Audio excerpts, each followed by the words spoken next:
Okay, we are live. Let me make sure the audio is correct. Yes.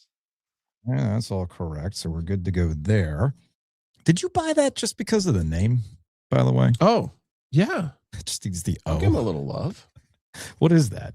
I don't know. Are those THC drinks? I'll let you look. Oh, okay. Is it real quick? Low calorie? Oh, you go to P Street today? Yes. Yeah, that's the thing about the no alcohol, no hangover, just giggles. Do we need your high-pitched giggle on this one? No, my only issue... Does it say just giggles? Yeah, it just says just giggles. Oh, wow. Here. So there you go. My only issue with a lot of these weed drinks, it's the sugar content. So I always look at the sugar, like 8 grams of sugar, 9 grams of sugar. That's always my issue. Okay. Which is why, shout out to Groove Wagon, not a lot of sugar in those bad boys. Shout out to Trophy, because they've got the Starry Eyes. I didn't even look at how many millis. 10. 10 will knock your ass back. Ooh. Knock you back. Me, yeah. 10 will be 10 for me now. It's fine. Oh, you see my flavors here? What do you have? Blueberry lemonade, pineapple mojito. The blood rivalry, the blood feud, blood orange, and raspberry ginger mule. Anyway, you ready? Yeah. All right, let's do this.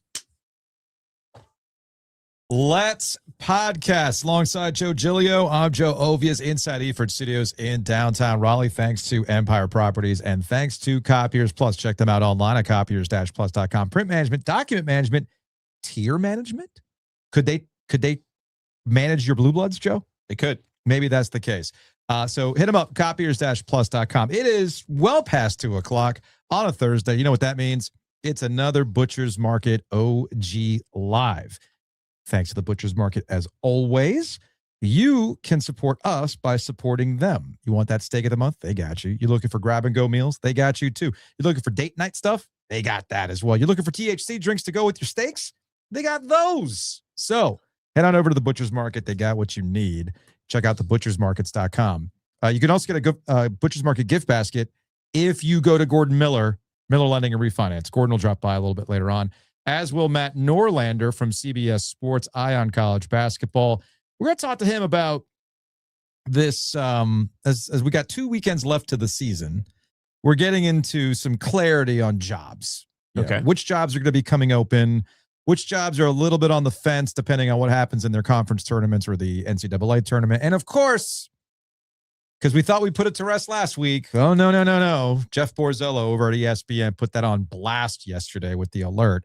The Will Wade LSU stuff. I know it's a real thing because I saw Corey over at Pack Power finally discuss it on their podcast. So you know it's real when they're talking about it. So we'll talk to Matt about that and some other ACC matters as well. Patrick Stevens is also going to come through because, folks, we've got seeded territory. Ready for the jingle? Yes, please. Seeded territory, the bracket is the story.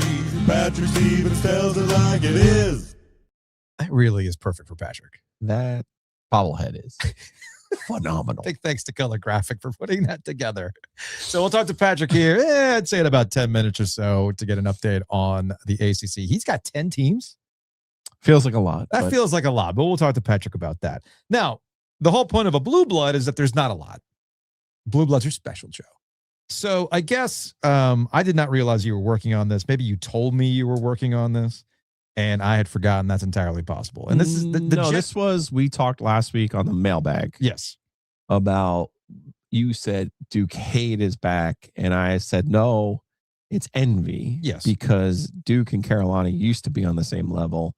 In the post-pandemic NIL revenue sharing transfer portal world, I don't think there are even the most ardent of Carolina fans could argue that Duke and Carolina are on the same level anymore. So I think what you're trying to do is you're trying to quantify something that I have felt and have been arguing since last year, in that, yes, Carolina has one of the ultimate rivalry argument enders in what happened in New Orleans in 2022, but in a weird sort of way, it was oddly freeing for Duke, and they've not missed a beat since John Shire has taken over, and that drives people nuts.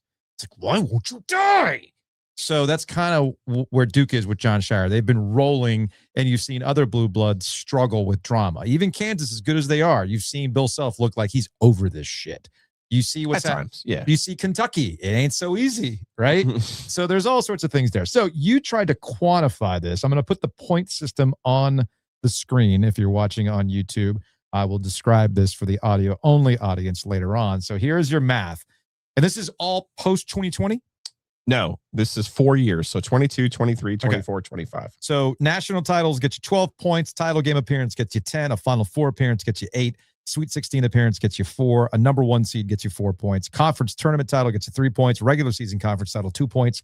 And a trip to the NCAA gets you 1 point. Yeah. So how did you come up with these points? I randomly. Just because? Yeah. Right. I mean, I was trying to value some of the things from the regular season that feel like differentiators. Okay. Winning your conference feels like a differentiator. Being a number 1 seed feels like you did something during the regular season that most teams don't do, right? So I wanted to reward that. Winning your conference tournament means you're the champion of that league. Feels like it matters to me. Sweet 16, pretty obvious, means you got through the first weekend. I didn't give you an Elite 8 point there because, like, really, who really cares about the Elite 8? Like, you made it to the second weekend, you know what I mean? Second weekend is a line of demarcation. Final Four is the next one. Yes. And then title game, I was like, okay, I could be convinced that winning one more game at the Final Four should get a reward. So that's where we are. So that's your point system. That gets us to let me give you the initial sheet. version of the chart. Here's the sheet that you had posted on Twitter. And Houston has been consistent all 4 years. That's where, we've gotten to the arguments about Carolina and Hubert Davis. It's the consistency that people want to see. And Houston has been more consistent because they've been to the final. They've been to the Sweet 16 for all 4 years. So before you open up the full spreadsheet, I'll break this down succinctly. You have an upper tier, which includes Houston at the top, Duke, UConn, Purdue, Arizona, Kansas. Yes. And then we have the next tier, which includes North Carolina, Alabama, Gonzaga, Auburn, UNC, Tennessee, Florida. That's tier 2. And then you've got the rest of them. Basically, I have a third tier there that was the double digits. Okay. So these would be teams essentially who either have been all 4 times, have multiple Sweet 16s, or hit a little bit of the jackpot and got to the Final Four, I feel like NC State or Villanova's in that same boat now. I feel like NC State's ACC championship and Final Four appearance are doing a lot of work for this list. They are. But look who they're company with. I know. Michigan, Marquette, who everyone's like, oh my God, Shaka Smart. Ah! So if you want to pull up the full sheet, go ahead, because I just backed out of that one. So okay, so to me, the most interesting thing number 1. This sheet is for people who want to fire Hubert Davis. And I surmise this as I over here, guy who went to state and will take those one-off great moments. Those things satisfy me. You're very UConn coded. Yes, I would take you, and I would take UConn over Houston any day of the week. And yes. So there are some people who are confused as to what I was trying to get at here. Merely, I was just trying to see, hey, who's been the most consistent? Again, trying to reward a little bit of the regular season because there is some value to it, as we've learned for all of these years. But this is the chart where you look at and you go, okay, 37 points for Duke, 22 for Carolina over that 4-year span because of the variance that Hubert has had in those 4 years. I think Hubert's a good coach. I think most Carolina fans, even the ones who want him fired, actually think he's a good coach. He just hasn't been consistently excellent. Yeah.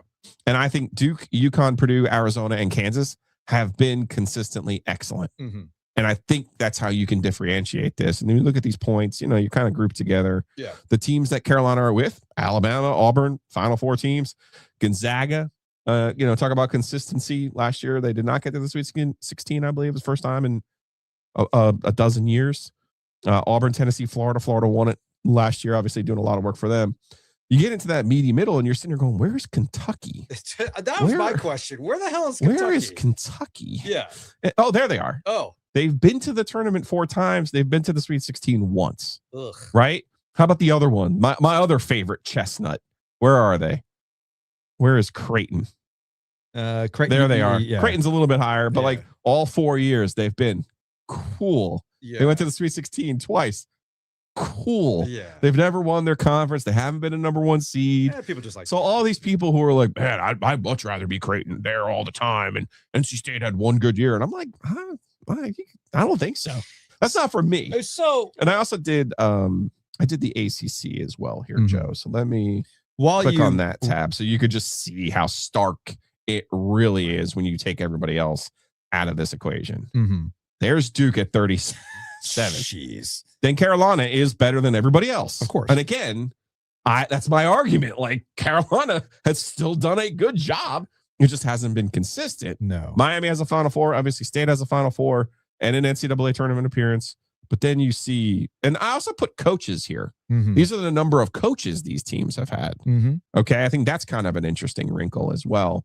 Clemson, Virginia Tech. Virginia won the regular season 1 year with Miami. Virginia Tech won the tournament 1 year up in Brooklyn. Yeah, Louisville's been down But then bad. you look at the rest of this league, man. It's not great.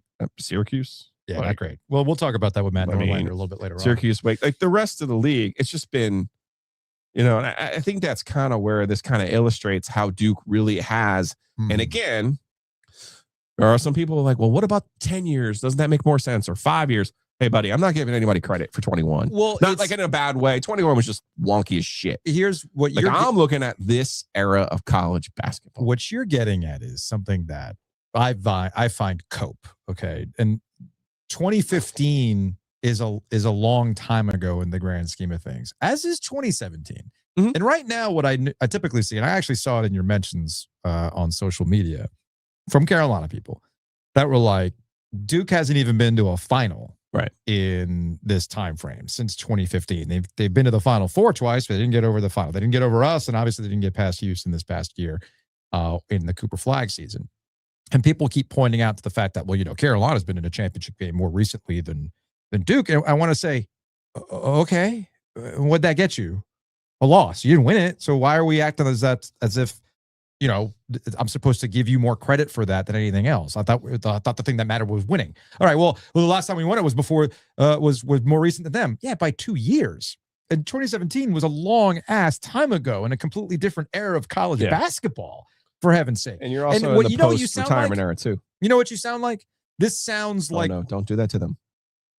It sounds like how we used to discuss things in the mid-aughts, right? Before Roy came back. Okay. And that kind of stuff. Yeah. And then suddenly it was, well, what we've done in the past matters more. And then all of a sudden you start winning again. It's like, well, we don't want to talk about the past. Let's talk about now. Who's done more? Everybody starts to move those goalposts, if you will. You start to shift what it is that matters. And I've noticed this recently when we're talking about the differences between Duke and Carolina. It all shifts. Oh, okay. So Duke is winning national championships. Cool. But what's their NBA output? Well, that argument's off the table. Because remember, in the aughts, it was, well, we've produced more NBA guys. Always. Jordan was the argument. You can go to Duke and you can win, but Coach K is absolutely sinking your pro career. Yeah. And if you want to go to the pros, you got to come through us. Well, obviously that's shifted in the last 10 years with the numbers that are being produced. Effort on recruiting rankings or NBA draft stuff. None of that. I mean, obviously it all favors Duke, but I didn't do any of that. So what I'm getting at here is, let's strip away all the very just kind of like vibey things that people want to point to when they start discussing who's the better program right now. I see what you're doing by trying to quantify this with actual results. Yeah. And when you look at that, it's pretty eye-opening what they've been able to do at Duke. Is that all John Shire? Not necessarily. John Shire's a really good coach. We all recognize that. But it's the one thing that I don't think people have grasped completely. And Duke's spending a lot of money. Duke is all, there are, if we want to use the buzzwords, alignment, Joe. Mm-hmm. Alignment. They are very much, they're very much, man said, they're a machine. They're very much doing what Will Wade wants, singing from the same page. They're absolutely doing that out in Durham. Anyway, I thought that was interesting. Very good stuff. Let's talk some brackets, shall we? Seeded territory, the bracket is the story. Patrick Stevens tells it like it is. Joining us now on the Easter Automotive Group. That does it for me. His reaction is what does it for me. Patrick Stevens. He's updating brackets over at oviesandgiglio.com. We appreciate that. We got the graphics. We got everything. Patrick, what's going on, man? Fellas, how are you on this lovely Thursday? You know what? Just so much better thanks to the jingle of Seeded Territory. I'm glad that you guys like it. I thought there was a lot of good work that was put into that. None of it by me, I might add. Pat, you're so picky, Patrick. So picky. You have your own. I'm not being picky. All right. You know what I'm going to be picky about? All right. 10 ACC teams? For the moment. I don't have much faith that it'll be 10 on March 15th. But as of the moment, you have a scenario where Cal has come on pretty strong here of late. They still have a huge non-conference strength of schedule problem, 330th, and they have basically no help coming from the bottom end of their the back end of their conference schedule. Pitt at home, at Georgia Tech, at Wake Forest. Those are 3 games they better win. But I kind of have them nosing in at this point. You look at some of the teams, especially in the Big Ten, Southern Cal, Indiana, Ohio State, that seem to want to play their way out at this point. Somebody's got to get in. Somebody has to be that 37th team. I know you've heard me say it before, and I have a feeling you're going to hear me say it again a few more times in the next couple of weeks. Also, we should make a quick point here. Patrick is doing the bracket as if today was Selection Sunday. He makes no attempt to project who's going to beat who or who's going to lose to who. Every updated bracket is as if today was Selection Sunday, and this is what the bracket would look like. Yes. And so, yeah, you don't want me making predictions on anything. So, fair. Oh, wait, real quick before somebody asks, where are we on the NC State Santa Clara collision course? Not great. The loss for NC State pushes them closer to like 8-9 territory. Okay. And Santa Clara losing last night, I think probably keeps them out of anything more than 11, maybe a 10 if they really catch some fire here. They finish against Oregon State, and then they'll probably be the 3 seed in the WCC tournament. So they would have to go through St. Mary's and then probably Gonzaga to win that. And they probably, they to get out of a play-in game, they're going to have to win at least the St. Mary's game. Now let's talk about the thing that I know Giglio doesn't really want to talk about. We talked about this from the perspective of what the loss to Virginia does for NC State. But what about the win for Virginia? We dabbled in WAB yesterday. Okay. And how Virginia, say what you want about their schedule, they're taking care of business against their schedule. And when you look at the WAB rankings, shout out to Chris Gallo, who has wabwatch.com, Virginia is looking pretty good in that metric versus, say, NC State, who is a metric darling. But when you look at WAB, it's not as shiny. So what do you make of Virginia so far, and how high of a seed can they go, especially if they beat Duke on Saturday? Yeah, that's kind of going to be interesting to see if that happens, what sort of happens to the numbers. I mean, right now you look at the team sheet stuff, and the WAB is actually sort of middle of the pack for them, 13th. A lot of their numbers in that 12, 13, 14 range, and a couple outliers the other way. If you give me a scenario where Virginia wins out, I mean, would a 31-3 Virginia team be a 2 seed? I think it might be. Okay. But I don't think it's probably going to be a 1 seed. But at this point, I think the numbers say that they're pretty solidly on the number 4 line right now. You crack me up. I'm actually looking at the projection now. You've got my guy from Georgia playing the Wolves in the first round. I know you don't do these things on purpose, but it does make me laugh. Yeah, I was trying to think of exactly who I had them paired with. That's Georgia. Georgia. Yeah, I was trying to think that through. What's the connection there? That's Mike, one of Kevin White's kids. Yes. And that's right. Very good friends with Boo Corrigan, and likely the coach he would have preferred to have gotten here. Okay. So talk about storylines. What do people want to see more of, that or the Herb Sendek collision course? I think the Herb Sendek collision course, right? I mean, would that not make for 2 or 3 great days for you guys? Man, we get to relitigate that whole thing, man. I don't know. Maybe we get Andy Katz back in here to talk about the underrated coaching genius that was Herb Sendek. I don't know. You know what would be amazing though is Herb Sendek finally getting back into the NCAA tournament, because if any coach was ever made for Dayton, it was chopping wood. Oh yeah. I mean, God. He's had such a successful career, though. All these great runs. That's right. None. Sorry. I will point out that they have been, not that it gets you anything but NIT bids, but they have been pretty consistently the 4th best team in that league, churning out 20-win seasons year in and year out. He's had some NBA draft picks too. It's not as if he's just been doing nothing out at Santa Clara here for the last decade or so. I know that doesn't fit in with everything you want to hear, but they've actually been pretty good, just not as good as Gonzaga and St. Mary's. He's perfectly at the level he's supposed to be at. Like you just said, he's not at the top of the conference. He can't regularly beat the teams at the top of his conference. Mm-hmm. He has not gotten to the tournament with Santa Clara. He went twice with Arizona State. Yet all of these people back in whatever year it was will try to tell you that he was some sort of coaching genius. And it's like, cool, guys. Cool. Remember all those tournaments he made without Larry Hunter at NC State? Oh, shit. That's right. There were none. My bad. All right. One last thing, Patrick, before we say goodbye, something we did not talk about on Monday, but I wanted to bring it up now that we see, because Carolina did handle business this week. It was a good win. It was a good win over Louisville for North Carolina. And this is something that Aaron Beard had pulled and put on social media. This was in relation to the selection committee, Keith Gill, and player availability. And this was about Caleb Wilson in North Carolina. And here's what he said. What's the impact of that value of the NC State Q1 win over North Carolina? And he referenced Vesar's absence along with Caleb Wilson's absence. And he said, great question because there's context. So we're trying to really have a nuanced evaluation of wins and losses. So player availability is really important. Your two best scorers aren't in the game. That's going to impact it versus the teams that beat that team with those players available. So I do think it's impactful. We've seen it up and down the seed line so far. It's impacted us a lot this year. This is specific to NC State's win over North Carolina without those two players. Are you factoring that in? Did the loss to Virginia just kind of obliterate that? I mean, where does that factor in, not having those two players in that win? You know, historically, I don't think it's mattered that much for teams that beat other teams, right? Like there's certain situations, like we take the West Virginia situation last year. They miss a player the back 2/3 of the season, and they don't have that many high-end wins. Those are the sorts of things that I feel like the committee has historically taken into account. The classic example, right? Cincinnati, not a number 1 seed, right? Without Kenyon Martin. Or was that it? I think that was it.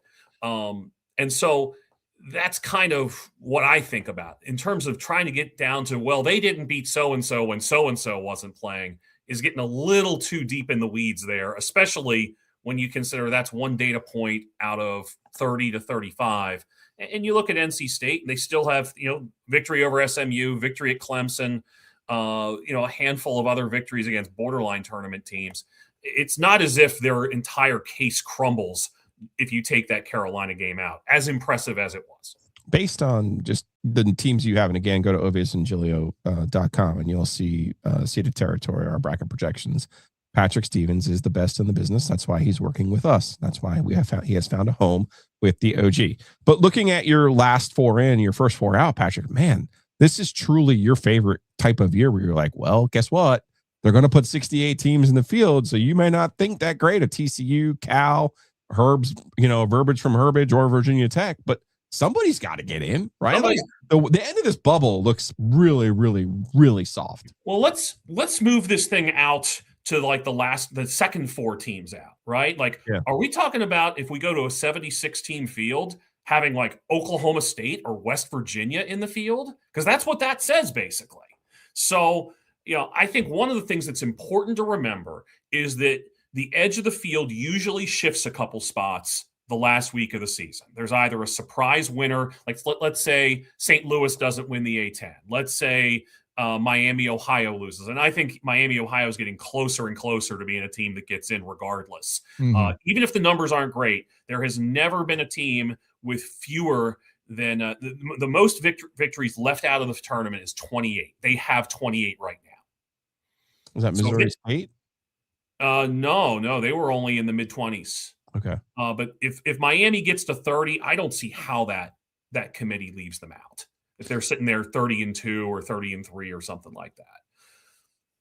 Patrick, we appreciate it. Go check out oviesandgiglio.com. Patrick's updating all the time. He has access to the site now, so he's just doing what he wants when he wants it. It's fantastic. You got a bobblehead for us before we say goodbye? Yeah, I got it ready for you. What do we got? All right, we got Big Bill Taft. Big Bill Taft. All right. What year is that from? This is from 2014, I believe. All right. More important, have you been to the Bill Taft Museum? I've been to the house in Cincinnati. Amazing. Of course. All right. I got a magnet. Do you want to see it? Yeah. Not now. All right. Next time. Hey, look, there's a reason why we have it in the jingle. Seeded territory, the bracket is the story. Patrick Stevens tells it like it is.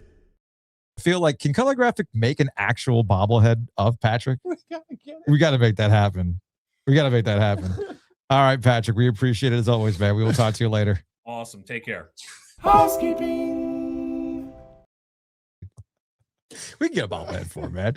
Hey, big thanks to Enovana. Check them out online at enovana.com. If you have mess inside your mansion or trash in your cabana, get it clean with Enovana. If you go to oviasandgiglio.com, not only can you get Patrick's brackets, but you can also get tickets to OG Light Bracket Night. It's taking place March 16th at Longleaf Swine. They're not open on Monday, but we got them open on a Monday. So if you want to hang out with us, you got to buy a ticket. So go to oviasandgiglio.com. You'll see the link there. Click on it, and the rest is easy peasy. You get a pint of OG Light. You get a barbecue buffet. You get dessert, and you get to hang out with us, Mitch and Mia from the Women's Basketball Podcast, and fill out brackets. We'll be doing shows. It'll be a lot of fun.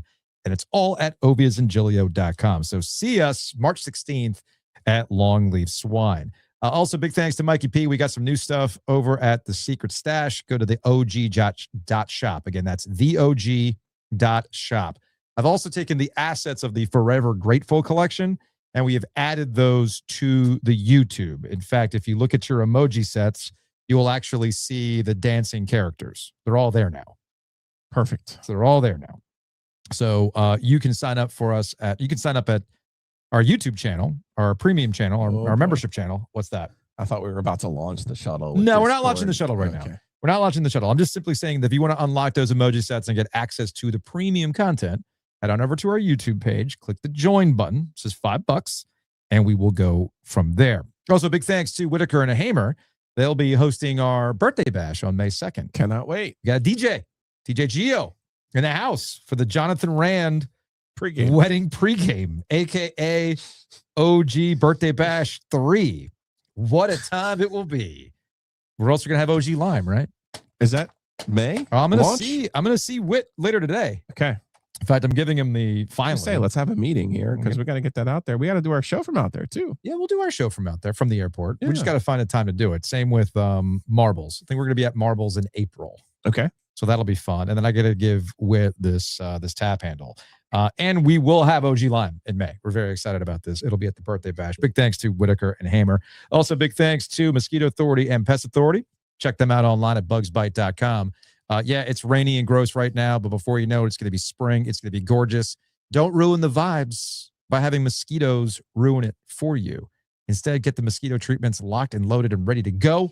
Head on over to bugsbite.com. No contracts. You pay as you go. Also, big thanks to our friends at Bloomin' Blinds. We'll have another After Dark on Monday.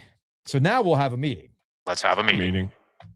There will be no show Monday morning. Okay. We will be doing a show Monday night live from Lenovo Center for After Dark. All brought to you by our friends at Bloomin' Blinds. So check them out online, 919-980-9815, bloominblinds.com. That's inblinds.com. OG listeners will get 10 or more window treatments. You'll get 10% off. 10 or more window treatments, you'll get 10% off. And we'll have some fun on Monday night for another After Dark brought to you by our friends at Bloomin' Blinds. Also, big thanks to Matt Davis over at State Farm. Speaking of your house, yes, one thing to get the automated shades, the blackout curtains, some outdoor stuff. You want to save money with Matt Davis, insuregarner.com, 919-779-8277. Home and auto is the obvious one, but maybe you've got some like funky insurance policy you're looking for, like me. They can explore that with you. They can also handle your financial planning. It all starts with a visit to insuregarner.com, 919-779-8277. And of course, big thanks to Bailey's Fine Jewelry. They jumped on this week as an OG corporate champion. More meeting? More meeting. What else we got? You have me intrigued by this Fox and Bailey site. Mm-hmm. So I told them like we would be interested in doing a show from there. Yeah. Okay. Absolutely. Yeah. Like drinking bourbon? Listen to I don't know if we need that. I don't know about all that. I don't know about all that. All right, God, man. I'll enjoy some bourbon while we do a show from Fox and Bailey. Now you understand. They were slightly concerned about like they're like, we get kind of busy. And I was like, it's fine. It's fine. We'll be in the corner. Don't mind us. I'll send you the email. No, please do. It's nice. I like Okay, it. please do. Yeah. No, though, all jokes aside, we definitely have to go out there and do a show. You'll like the vibe. That's what I'm saying. You'll like the vibe. I don't have to drink the bourbon. And you'll need to put me on a restrictor plate because I might walk out of there with a G-Shock. But you already have one. I thought you were going to go for the record player. That's what you were. That's another thing. I might walk out of there with some records, but there is a new G-Shock. Yeah. They updated to the memory and pixel screen, very similar to the one that I have now. Okay. But this is the one that's a straight battery. It's like basically it's a 1-for-1 of the original G-Shock, right?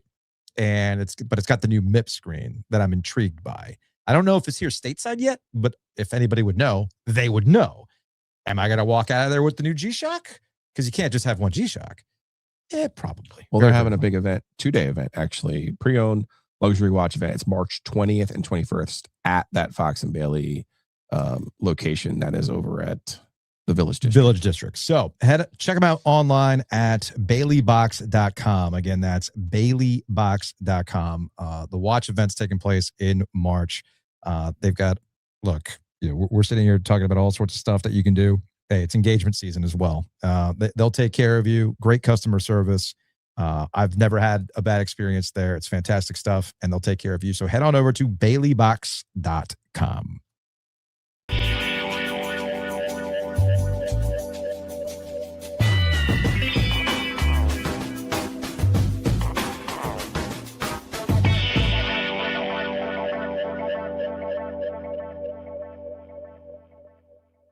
Man, it is forever grateful season, especially with this particular topic. Matt Norlander, CBS Sports Eye on College Basketball podcast, joining us on the Heister Automotive Group hotline. Matt, what's going on, man?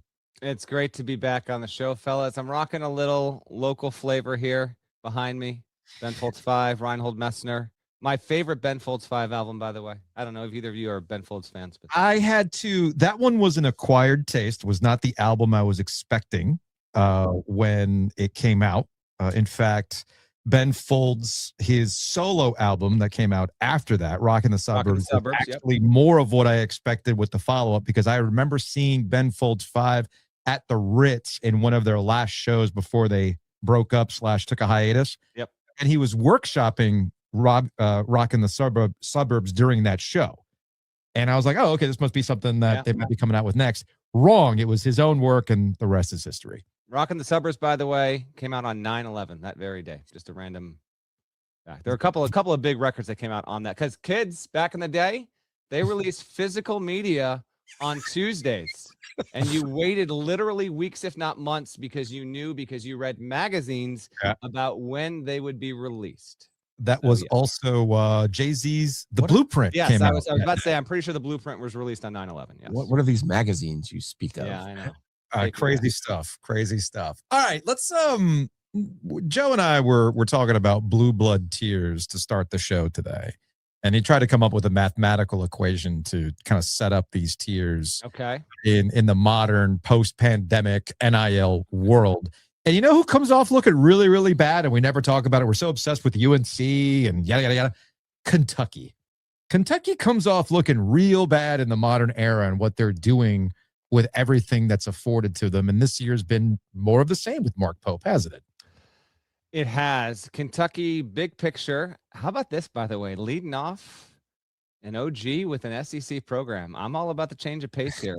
Because we're going to bring it back to Duke here in a second. We'll bring it back to Duke. I can be quick on this. If you have not kept up, although I would imagine a lot of your viewership and listenership is absolutely dialed all the way in, and this will not be breaking news. Mm-hmm. The Kentucky Wildcats have not made it to the maiden stage of college basketball since 2015. That was that famous team. Got to the Final Four, undefeated, and John Calipari's legacy is in a different tier. If he is the coach of the most recent national champion that's undefeated, didn't get it done, got beat, and then in the ensuing years, like, they had good teams, they made decent runs, but there were a lot of letdowns. And then Pope last year, he's a hit, Sweet 16, 3 seed, does well. This year, there's just been ups and downs. They've had injuries, and it's been a little bit bumpy. In the big picture, yes, Kentucky as a blue blood and as a brand in college basketball, where it stands in the hierarchy of the sport it has been knocked down a peg. That is absolutely fair to say, particularly if you want to, focus in on post-COVID. Mm-hmm. Which gets us to Duke. And I know this is something that you and I have discussed privately, but I love bringing these conversations over to the podcast side. I don't think we give Jon Scheyer and Duke enough credit for what they've been able to do in the post-Mike Krzyzewski era of Duke basketball, especially when you consider that a lot of schools struggle with, as Joe likes to say, the year-to-year proposition. Most schools come off a Cooper Flag, Con Knipple season, lose in the Final Four, and struggle to look like a contender again. Not at Duke, though, where they are as strong with a completely different group and clearly head and shoulders above everybody else in the ACC right now. As far as their national title contender status, I think they changed the conversation with the win over Michigan. Yep. And now we're here. And I know that's hard to say. Nobody wants to give Duke credit, but Jon Scheyer and that program are doing a hell of a job right now. Yeah, I agree. And I really tried to resist on podcasts from doing the whole thing where like, and having said that, I'm about to be a hypocrite here. Where that, like, I sent something out on social media and then a bunch of people responded to it. And now I'm going to respond to their response in an entirely different forum. However, in this particular, on this topic, not knowing you're going to set me up for it, I can't remember when I did it, but I did tweet out something at some point in the year 2026 where I essentially was like, I understand people that it's Duke. I get that. Mm-hmm. But do you realize how ridiculous this is that Scheyer had to replace 5 NBA picks, including one of the 5 best, if not 3 best one and done players we've seen, and they're still this good? Like, this is not just automatic. Just because it's Duke and they're usually good, there's no guarantee they're going to be good every year. Scheyer deserves a ton of credit. And then with that, as expected,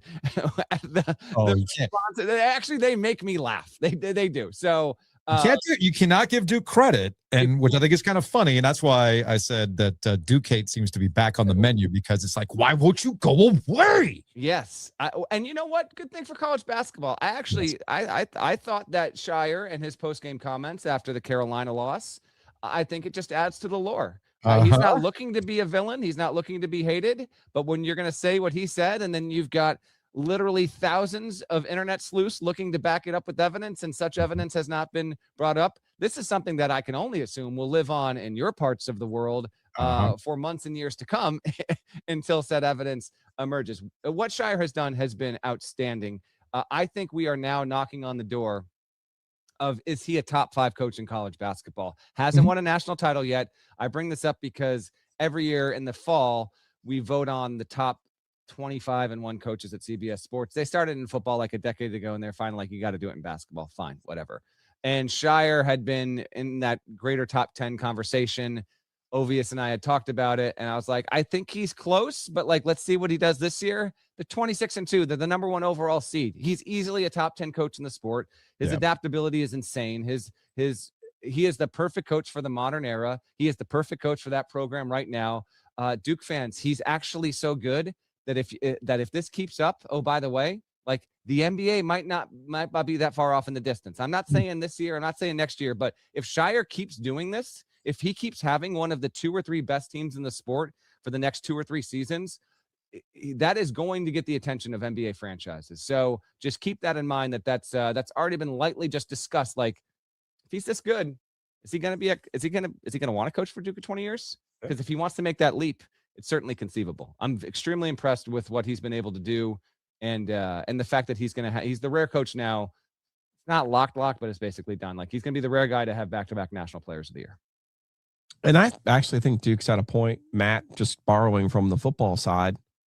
If John decided to go to the NBA, I actually think they'd be fine because they are a machine. Yeah, and I think John's a really good coach, but they have this thing. They spend more money than anybody else. I know, Norlander, you were one of them. You and Brendan last year were like, oh, they don't have that much money. They don't do that much. Well, they're not spending more than Kentucky. Like, they are. No, I'm not. You're telling me Duke has spent more than $20 million this year on this roster? Let me rephrase. Okay. Their financial commitment is greater than anyone else's in college basketball. That doesn't mean they have the Iron Duke over there writing a check for $18 million for one You're player. talking about all-in investment. If we could Correct. actually open up the books and say how much is Duke as an institution investing in its men's basketball program, I think I would agree with you on that. Yes. Thank you. Yeah, it's not NIL. It's not. It's like they have this Total machine investment. where they have actual NIL, like actual corporate support. Right. It's not coming from Joe Fan's pocket. Yeah. It's coming from hey, look what we did. We hired an executive from Nike. Like, what a fucking concept. Oh my God. What an idea. And that's translated, Matt, to the football side. And I'll give Nina King a ton of credit for all of that because I think the one thing Mike Krzyzewski's retirement did was allow the other, football in particular, to live a little, to breathe a little, to have some of the success, and to borrow some of the concepts that have worked so well for them on the basketball side. And that's not to discredit John and what he's done. The number one thing I'll always give John credit for, he makes no attempt to be K. None. Zero. They don't run the same stuff. He's not demonstrative. He doesn't work the officials. He's like, except for not losing. He doesn't like losing like Mike Krzyzewski. We saw a little bit of that after the kill. He said, I want him to show even more of that. He does burn hot. Like you get him in private moments, a little off the record stuff here and there. Like you get a little bit more of that. Yeah. I'd love to see even a little more from a front facing perspective and we'll see So if he grows into it. So this gets into a larger conversation about the current state of the ACC and the investment. You can tell which schools are investing. You can tell which schools need to invest more. And then there's Duke, right? And I'm kind of looking at the landscape of the ACC. I asked this question. I know you responded to it with Syracuse, right? Right. I just don't see Syracuse keeping with Autry after this season. No. They have the full-on they don't have an AD anymore. That AD hiring, I'm told, is going to be made by March 10th. And very much the expectation is Syracuse will be making a coaching switch, yes. Okay, so then I guess the next question, what is the Syracuse job post-Boeheim in this era? What is that job? I mean, no one really knows. Now, I responded to your kind of open question on this by I actually thought, okay, here are the jobs that I think are going to come open or you can reasonably expect that these jobs will come open, okay? And here, I'll just give you the full list and then a quick thing on Q's. I tiered it out like this, considering a variety of factors.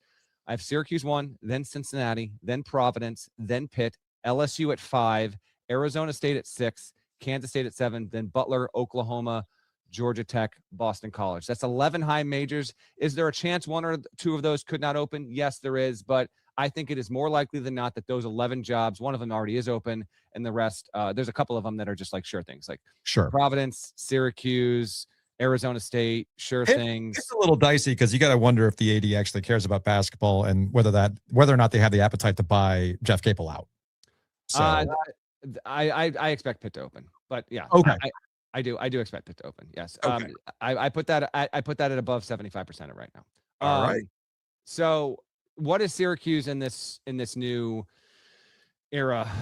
It's not a desirable place to live. The winters are truly atrocious with the amount of snowfall they get. Like that's not nothing. I'm just gonna tell you. Like you're right. There's only so much dinosaur barbecue you can consume in the winter months. Oh man, it's been a hot minute since I've had dino barbecue. By the way, you're bringing me back. I dated a girl at Syracuse way back in the day. So I still think that when you look at if you go to any of these jobs and you can win at a decent clip, I'm not talking maximizing. I'm talking like you go to these jobs, you make the tournament, you're a single-digit seed, you're populating in the top 25 half the season or thereabouts. What is the most impact you could have? I still think having success at Syracuse outpaces every single one of those other jobs that I just listed. And so I think it has the highest ceiling. What can it be? Well, frankly, it's in the wrong league. I know why it's in the league it's in. It's not going to change. It's in the wrong league. And that is going to, in my opinion, put a certain ceiling on this job. And yes, it has the unique distinction. There are some other schools that are kind of the same, but they're not exactly. Jim Boeheim had a longer association with Syracuse University than any head coach in the history of men's Division I basketball. He had more years of his life as a student, assistant, head coach attached to that school. There is no stronger connection between coach and program ever at men's D1 than Boeheim and Syracuse. And weirdly enough, like probably should have retired 3 years before he did. Now there's this weird hangover effect. What is the Syracuse brand? What is the impact there? It is a very intriguing question. And frankly, just in, doing some temperature checks as we get ready for March, its stature and its status, it has taken a hit. Like right now, as far as the quote unquote industry is concerned, Yeah. There is not a job that is expected to come open that is considered an A-level, A-minus level job. Syracuse isn't there. It has good history. Cincinnati isn't there. It has good history, but that's it. It is now in a case where it is not among the 20, maybe not 25 best jobs in the country, and that was purely not the case a decade ago. But now, speaking of the temperature checks, what's that? You're saying Syracuse isn't one of the 25 best jobs? It is. No, Syracuse would not be considered one of the 25 best jobs right now in college basketball. Yeah. Wow. Because of the uncertainty post Boeheim. Yeah. Like, what's their NIL? What's their investment? Correct. What, the NIL. What's Boeheim's pull with some of these decisions? What's the pull there? Short term, this shouldn't really matter with the job, but it will to candidates. Like, you've got the greatest player ever whose offspring is playing there. How much is that a factor in year one? How much do I have to deal with that? I think it's been a little bit of an issue this season as well. So there's a lot of factors there. If you actually and Giglio, like, if you actually made me write it out, maybe I get to Q's at like 23, 24, but I there's no way that I can consider that a top 20 job right now. I would just, my only retort and my only to stand up for Syracuse from growing up in northern New Jersey. They're, while the dome is a dump, they still are in the top 5, right? They have to be in the top 5 in revenue and attendance. I wonder, like, let's circle back in about 3 months when they release that. I actually wonder if that not this season. This season's been a mess. I totally get that. Yeah. I think on paper, with a functional Pat Kelsey, Will Wade, Ryan Odom hire, they're a top 5 attendance. They're top 5 in attendance. They're top 5 in revenue. So, and because quite frankly, the people care about that program. Like, Matt, I always love to tell people this. I spent 1 year covering North Carolina basketball. When you cover North Carolina on the road, every building's full. Yeah. Every single one of them, because they got fans all over and everybody wants to see those shorts. When you cover NC State, you get a true measure of what someone else's building looks like. Yes. And one of the most impressive things I ever saw was a Tuesday night game between unranked Syracuse and unranked NC State, and the place was fucking packed because they care. So there's the same time, Boeheim was there. Was there, you know. But right now, I think NC State's a better job. And I'm not saying that because I'm on this show. I genuinely, if you gave me Syracuse or NC State, I'm taking NC State. Because NC State's closer to their identity, where we are, the conference that we're in, all of those things. Whereas Syracuse, you're like, hey, could we really just play some games against Georgetown and UConn and make some people happy? You know, speaking of the temperature checks and best jobs and all that stuff, we're all in agreement that North Carolina is the best job or one of the best jobs, easily top 5, top 3. In my opinion, I think North Carolina is the best job in college basketball. Okay. So I think personally, now, having said everything that with Duke, there's something to be said about that. Sure. But there's a little bit of like how I grew up. You got to keep in mind, like, parents from Chicago, Michael Jordan, I was a massive Bulls fan. There's probably some influence there. I'm open to the conversation. You want to say Kansas, Carolina, Duke, Kentucky. It's those 4, no other schools in the conversation. Right. The point being, however you feel about Carolina, it's in the conversation. Even if the 3 of us agree it's the best job in the country, it's in the conversation. Yeah. Which gets us to Hubert Davis and that temperature check. And I find this curious in that I understood last year's conversation around Hubert Davis and the future of that job. I don't understand that one now, why I have to see a college basketball insider point out, oh yeah, you know, Hubert's safe. I mean, they're having a good season. Why wouldn't he be safe? Are we waiting for some sort of shoe to drop in March? Is it because we're still dealing with the residuals of the year before and maybe the year before that, when they went from, or 2 years before that, when they went from the number 1 team preseason to not making the tournament at all? I feel like there's still some residual effects of Hubert Davis's tenure here that are bleeding into how we talk about this year, which objectively has been a good season. Yeah, you might be getting more reverberations on that locally than I am nationally. Hubert Davis's job should have been up for debate and discussion on Halloween. That's not on the table. 22-6, comfortably cruising to a very good tournament seed, doing so while now playing shorthanded without your best player, and we see how much longer that is going to last. Done an admirable job, unquestionably.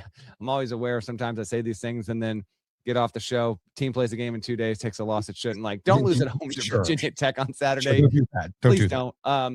It does kind of circle back a little bit. I'll invoke my co-host here, who did put it succinctly and I think fairly. This was last summer. Don't even have to say number 1 job. Don't even have to say top 5 job. North Carolina top 10 job, obviously. Do you feel like you have one of the 10 best coaches in college basketball running your program? And if you don't feel that, Are you comfortable with the idea of staying with that coach long term? Hubert Davis, when you do look at his overall resume and what he has done at North Carolina, there have been some highs and there have been some lows, but to me, he has earned the right to not feel the heat at this point. Yeah. And if and this is a big capital I, capital F, like if Carolina, let's say, doesn't make the ACC semis, right? Which that means something in that fan base. And let's say it doesn't make the Sweet 16 this year, Sweet right? 16 will be the marker, yeah. I'm just saying, like, you don't even get it to the Friday night of the ACC tournament, and you don't even get to the second week of the NCAA tournament. He's not going to be fired if that happens. But it feels like this is always just a turn of the ignition away from getting hyped back up all the more there. And I think it speaks to the job, the expectations there, and everything that's attached to it. But Hubert Davis, like I'm going to have something next week on coaches, schools that could come open, coaches like hot seat, I guess. You got to feed the content, Ma. Hubert Davis will not be in my copy. His name will not be included in that story when it publishes next week. Now, what about Will Wade and possible jumps? So, look, before the state fans get in the mentions, before the state fans get in the comments, social media, the burnerverse gets activated over this. Yeah. Understand where I'm coming from on this. Joe and I talked about this last week. The reason why we talked about it last week is because we had enough NC State fans sending us a podcast of LSU, Locked On LSU. Okay. Matt Norlander is the name of the host. He does radio in Baton Rouge, pretty connected guy. So he does a radio show there. He spent a segment on it. He also did a Locked On LSU podcast episode about this.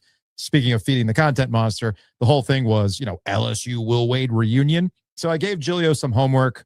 I listened to it. We broke it down. We presented the LSU side of things, and then we presented what we know and how we think it's going to play out, i.e., maybe use the job as leverage. You'll up your NIL budget. Maybe you'll get some more money for your assistants. And Will Wade's going to be at NC State. And then we moved on with it. Yeah. Then I get a freaking alert from our old buddy Jeff Borzello at ESPN. Yeah, I saw the screen grab. Yeah. And I was like, oh, Borzello. What's Borzello up to? Oh, I see Jeff has gotten in on the Will Wade LSU speculation in his very similar to what you're working on. Here's a list of the jobs. Here's what I expect to come open. Here's who I think is safe. Here's somebody who can make a jump. And that's where Will Wade was. He was in this like, hey, something to keep an eye on here. Now, again, state fans are going to be like, there's nothing there. You guys are just doing this. But clearly, if Borzello's now picking up on it, it ain't because Borzello was listening to this podcast. Clearly, there has to be some industry talk to the point where I had an unsolicited text to me yesterday while I was on a stupid walk for my stupid mental health saying, hey, by the way, this Will Wade stuff is the talk of coaches and those in the industry right now. So this is not some fantasy that's being brought out there for clickbait purposes. So once it goes to that level, then yeah, man, there's got to be some level of discussion going on with this. So what is your feeling on the situation? Yes. This story, I think, will evolve with clarity. God, that is just awful corporate speak. But I evolve with clarity over the next 2 to 3 weeks. Oh, hold on here. Matt, we're having a meeting. We have corporate synergy talk conversation. Can we circle back? We'll circle back to this. Yeah. What's the other one? Can we talk? Where are we in alignment right now? We're in alignment. So our true north would be. Yeah, exactly. What's our North Star on this? Oh my gosh, I hate it. My wife works from home, and so every so often, her office is downstairs, and the door will be open, and I'll catch something either her or someone else is saying. I'm like, why do you talk? Why do you talk like this? I love that voice effect you got going there, Obvious. By the way. Okay. I think the Will Wade LSU situation is extremely foggy right now. Is it real? Yes, it's real. Has LSU decided to fire Matt McMahon? It has not. Its AD has been on the record this season saying no NCAA tournament. Probably going to have to make a change. Not there yet. LSU needed double OT on Wednesday just to survive against a bad Mississippi team. I do expect a change there, but I don't think it's a foregone conclusion. Part of this, I think, is actually baked into the idea of how much, or baked into the fact of everything tied with football. I know, like, LSU from afar is like, oh, they got all this money left and right. And to a certain extent, yes, but also no. LSU fans want Will Wade, and the LSU administration is very aware of that fact. And in absence of Will Wade being the next coach there, who are your actual candidates? Who are the people? Because LSU is a different kind of job. I think it applies in basketball just as much as it does in football. That's why Kelly didn't work there. If I was an NC State fan, I have to at least allow for the possibility that LSU will make a decently hard charge at Will. And then is Will going to be comfortable with the idea of going back to where he once was? Is he more comfortable there? Want to be a dine and dasher, so to speak, 1 year? I mean, really, like a really good fit at NC State. And I think it could really work there. I don't have any more than that at this point in time. I don't even want to, and you didn't ask for it, but like, I don't even want to make a prediction on this, which I guess might be damning in and of itself that I'm not coming on here and saying, guys, Will Wade's not leaving after 1 year to go back to LSU. I don't know if that's the case or not. I do know this. LSU is going to look into it. Will Wade will get calls about this and probably just have a conversation about what that would entail. But the NC State job is better than the LSU job. And Will Wade doesn't give a damn about what I think. I know you've got strong competition around you, but man, oh man, like I like where he's at now. So we wait and see, but it's real. This isn't made up. This isn't fictional. This is absolutely a buzz in the industry and something to keep an eye on. Who's he going to yell at in Baton Rouge? You know, Exactly. Matt? He's not going to yell at Matt Moscano. No. He'll yell at Joe Giglio, but not Matt Moscano. Come on. I can be flown down for a price. I'm not above it. There is that. All right, man. Before we say goodbye, we always have this like big, large existential conversation about the ACC. Yes, like 2 seasons ago, even last season, it was down bad. Nobody's going to debate that. Do you think, is it just as simple as the ACC took care of business in non-conference games they should be taking care of business against, or is there something else? Maybe the hires, right? Like Ryan Odom is quietly putting together a really good season at Virginia. Yes, Will Wade has come here, strip aside all of the theatrics. They're having a good season at NC State. Obviously, Shire's doing the thing. You got high-level freshman talent like Caleb Wilson at UNC. So, I mean, is the ACC fixed? Did some actions get him to this point? It's the new faces, new places. What Odom's done has been incredible. This is a massive game this weekend in Cameron. If Virginia wins this game, it goes to Final Four contender, and boom, just like that, Virginia basketball all the way back. It will just take that. I don't think they're going to do it, but if they did it, look out. Jay Lucas immediately getting it done. Wade, obviously, NC State, you see what he's been able to do there. Louisville not having a second-year stumble. It's not been as good as fans expected. They're going to make the tournament, though, so there's something to that. Even like, this is it's just stupid.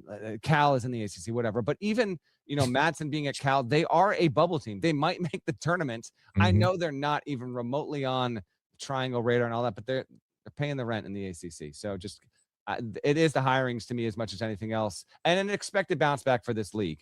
You got Duke at the top, but I do think that you're going to have between Duke, Virginia, Carolina. Those are your 3 teams that should have real expectations of making the second weekend, and then we see if a state, a Miami, Brad Brownell's done crazier things. I know they're sliding. It's not been pretty, but we'll see if they can get it done. But it's an expected bounce back. Sorry, if you can hear my phone, I'm sorry. I'm getting like random calls left and right, and I apologize for that. It's okay. We're about to say goodbye. I just want to make sure that Giglio explains to you his 98 vols prophecy before we say goodbye. Oh, okay. Yeah, I've been on this one early. Not early enough to get a really good ticket, but a decent enough ticket. 1998, the Tennessee Volunteers won the National Football Championship. It was the year after Peyton Manning was drafted, after they had 4 looks at it, clean looks at it with the best quarterback in school history, right? Okay. Well, Duke this year, Cooper Flagg is your Peyton Manning. Didn't get 4 years of him, but you got 1. It was pretty darn good, clean look at it. And people were disappointed, and they weren't really expecting this team to be what they've been. Yeah. And now all of a sudden, it looks like, wait a second. Is that T. Martin? Do I look closer? I think Cam Boozer's a little better than T. Martin, but yes. Hey. Standing on the top of the box at the end of the season. That's where Duke wants to be. So 98 balls. Okay. You on board? I think maybe. It's not terrible. Somebody was in UConn last night, I think. But like, yeah, you were at that St. John's. I was at the game, but like, Boozer's just that much better. Like, that's the only thing. Like, I think Boozer is getting. He's really, your player really of the year, close. Right? Player of the year. I mean, did he not wrap that up on Saturday against Michigan? I think it's basically wrapped up. Okay. I guess never say never, but like I just can't see it. Like DeBonce's going to need to average 28 and then go on, and BYU's got to win the Big 12 tournament, and like that's the only way. But that's not going to happen. So yeah, it should be Boozer, and we're getting really close to. By the way, Cooper Flagg was amazing. Boozer is even better. Like we're getting to, from a college standpoint, like we're getting really close, guys. Like, I tried to tell people earlier this year. They didn't want to hear it. They didn't want to hear it. Yes. By the way, I would give Darren Peterson the content player of the year. So if that's an award, Honestly, I think that you and Gary should do that on Ion College Basketball. You got your actual player of the year, and then I guess the would be the content player of the year. Yes. And Darren Peterson would be your content player of the year because that man has provided oodles of content this year. And you guys got a lot of choices for coaching content of the year. Oh, my goodness. It's been an amazing year at the mic. And guess what? March is going to level up even more. Yeah. Matt Norlander, CBS, Ion College Basketball. All right, dude. We appreciate the time as always. We will talk to you later. Later, fellas.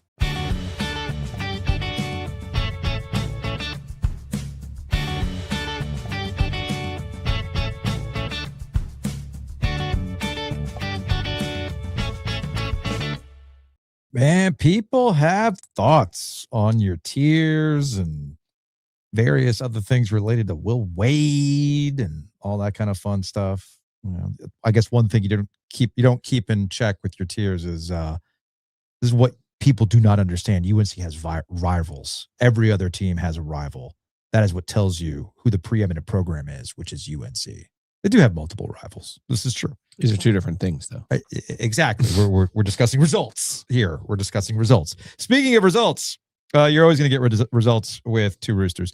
Go to tworoosters.com. Oh. What? Do you like cheesecake? I love cheesecake. Oh, my God. I'm so sorry. Why? Secret flavor this month of the cheesecake. Yeah. Are you ready? I mean, the secret flavor, one of the secret flavors? Yeah. Peanut butter cheesecake. That was the secret flavor? That was the secret flavor of the month. Hey, Jared, hook me up. And it came with a graham cracker crust and chunks of peanut butter. Look, man. Because it's like a cream cheese based ice cream. Yeah. With chunks of peanut butter and the graham cracker crust. So this would be my suggestion for those out there to join the Secret Pint of the Month Club. But unfortunately, it didn't last very long. No, it did not. Clearly not. I was going to bring it to you that I was like, okay. Joe, I think Joe likes cheesecake. It's okay. Look, Two Roosters never misses. Because you don't like sweet stuff in general. In general, I do not like overly sweet things. I do love peanut butter. If I'm having chocolate, typically I go dark chocolate. So yeah, I'm with you on that. But cheesecake, I do have a soft spot in for cheesecake in that regard. You get the Slave Sunday tonight. Canes are back in action tonight. Are you in your your Canes best tonight? I am. I see that. I see that. You're rocking your. You and I are both row-backed right now. Yeah. I got my ready crew. You've got the quarter zip ready to go for a professional evening at Lenovo Center. You can go to rowback.com right now. Use that promo code OG20. Again, that's OG20. You'll save 20% off your order. They're dropping new stuff all the time. The polos are fantastic. It's a material that is unlike anything you'll ever experience. And they're also starting to use these materials for button downs. Like they've got like essentially an Oxford shirt equivalent. Mm-hmm. I don't know if I'll look as good as Dave Canales in an Oxford shirt, but hey man, sometimes you just got to accept defeat in that situation and just feel comfortable and good, which is what Rowback is all about. Check them out online at rowback.com. They've also got their game day stuff out. We talk about the ready hoodies. We talk about the quarter zips. But they're quarter zips that are university specific, like the NC State ones and the Carolina one. I mean, they're fantastic, and you will stand out at your March Madness events. At the ACC tournament, you got to get ready. You got to stay ready all-stars at the ACC tournament, right? Got to be. Get it now so you're ready for Charlotte. Go to rowback.com, use that promo code OG20. Also, big thanks to Chris Brassfield over at Brassfield Accounting. Brings us our conversations with Maniscalco, like the one we had yesterday. They also bring you Fractional CFO. Thinking, what's a fractional CFO? Well, you're approaching March. Maybe you're already too knee deep in it when it comes to running your small to medium-sized business. You're dealing with government grants. It's hard to keep track of all those types of things. Maybe some HR elements. This is where Chris Brassfield can help you out as a fractional CFO. Go to brassfieldaccounting.com. And since we are in tax season, March is right around the corner. You better get cracking on this. He'll do your personal taxes as an OG listener. So just tell him we sent you. Go to brassfieldaccounting.com and he'll take care of that. And of course, our friends at Hometown Realty. Check them out online at myhtr.com. Again, that's myhtr.com. We're going to talk to Gordon Miller about this in a little bit, but with the rates being what they are, everything's kind of in a stasis right now. What does this mean for selling your house? What does this mean for buying a house? You see a lot of new construction. You see some empty lots. Are there builder incentives? How desperate are they to move that thing? Well, only one way to find out. With the experts at Hometown Realty. Check them out online at myhtr.com. Again, that's myhtr.com. Giglio's social crap.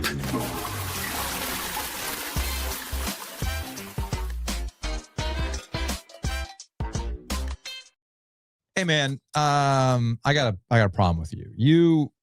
You put on my radar this Ray Felton, Rashad McCants, Julius Hodge, Charlie Villanueva, out the mud to the Baja live podcast beef. I was feeling all of it until the McCants retort. Oh, well. And then I was like, now there's nothing that can be. We're not going to use any of it. The reason why I'm bringing it up is if you look up Theo Pinson's podcast and you also look up Gilbert Arenas' podcast, you do have some 05 national champion Carolina Tar Heel beef that has been cooking. I mean, it's well done. I mean, it's past the point of edible at this point, this beef.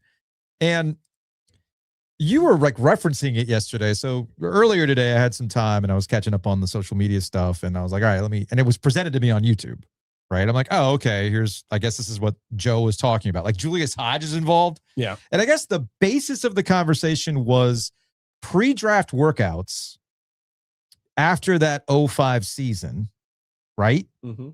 And Rashad McCants ducking certain players like Julius Hodge and Darian Williams from Illinois, who they had just beaten in the national championship. Yeah. No, it wasn't about ducking Williams. It was about ducking Julius Hodge. Okay. It was so random that I guess maybe Julius was listening to the podcast. I have no idea. Or maybe he saw a rap because we didn't talk about it yesterday. No. But like Hodge out of nowhere, I have not communicated with Julius in a long time. I got a random DM from Hodge. Just went, yup. I'm like, did you mean to say that to me? Anyway, here's my thing. And this is really a message to Theo and Ray. Not that they listen to this podcast, but maybe somebody who does listen to this podcast can timestamp it at 106 and go from there. How many times are you going to say, I'm not talking about Rashad McCants anymore? This is the last thing, ... Rashad McCants. This is the last time I'll speak on ... Guys, this is like 3 or 4 times now where you've given Rashad McCants the time of day and you motherfuck him on a podcast. Don't you think that this is what McCants wants? He wants you to motherfuck him on a podcast so they can run to Gilbert Arenas and then call you guys all sorts of shit that I can't say? So like, nor do I want to say. So it's like, Ray, dude, if the beef is over, why the fuck do you keep going at him? I don't get it. Now I get what Theo's doing because Theo's thinking the content, baby, content. So I respect the hustle and the Theo thing. But like, it's been over 20 years that we're rehashing pre-draft workouts. And people say women are too emotional. And people say, oh man, you like your soap operas, blah, blah. This is a fucking soap opera that's 20 years plus at this point. And I was flabbergasted. And I thought to myself, who is this for? Who is this? Who can keep up with pre-draft workout beef from 20 plus years ago? And Charlie Villanueva coming out of nowhere like, y'all didn't want any of this shit either. Like he's going after Sean May too. Like I get he was like the koozie, whatever, yada, yada. But I broke his ass down. I'm like, I mean, it reminded me, I don't know. It just kind of reminded me of my grandfathers, like back in the day on a Noche Buena talking about the old days in Cuba. And you're like, I've heard this story again. Am I wrong here? Am I missing something? Well, you're right about they're giving oxygen to McCants. Again. Yeah, that you're right about. What I do think you're wrong about in particular, we don't have storytellers anymore. There's no media. So we don't know the backstory. We don't know side stories. We don't know great anecdotes. We don't get them fed to us regularly anymore. That's fair. Like, for example, like this entire crop of players, I could see if Will Wade is still at NC State, they'll be telling these stories in 10 years about the UNC Asheville practice when he made them, they had a full-on suicide sprints before the UNC Asheville game. Like all of these great stories that used to be told, right? But we don't have people who tell them anymore. So I enjoy, heck, we just had Mark Gottfried on. We were telling stories from 2015. So careful, the shards of glass might, fall down and hit you on that one because if it's relevant to the conversation that's taking place. Yeah, but I'm saying, like, I think anytime the principal players and actors are involved, I want to hear the stories no matter how old they are. Okay. Because again, it used to be you'd get them in real time. Yeah. And you don't get that anymore.